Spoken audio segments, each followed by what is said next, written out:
Hi, welcome to this episode of AU Select School. In the last episode, we discussed key investment concepts such as asset allocation and the importance of diversification. Today, we will cover another very interesting but often ignored step in one's journey to invest surplus savings with a professional touch. And let me be upfront, doing this is not at all difficult. Let's begin with a scenario where you hold investments which offer potential for higher returns. How uncomfortable would you feel if you saw the value of your investment decline sharply? If you are among those who would feel so uncomfortable that you would consider switching to more alternative assets, it means your investments is not aligned with your risk profile and preference. So what exactly is a risk profile? It is a process of figuring out how much risk you are comfortable taking on while investing your money.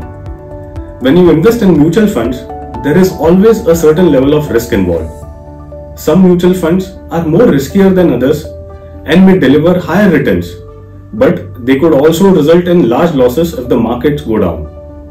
On the other hand, some mutual funds are less risky than others and offer lower returns, but they are also less likely to lose you money. Thus, through the help of risk profiling, one can choose investment products that are more suited to their risk preference.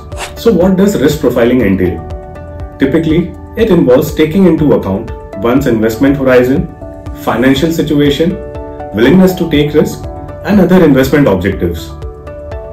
Accordingly, one can be classified as conservative, balanced, or aggressive investor. Let me explain with an example.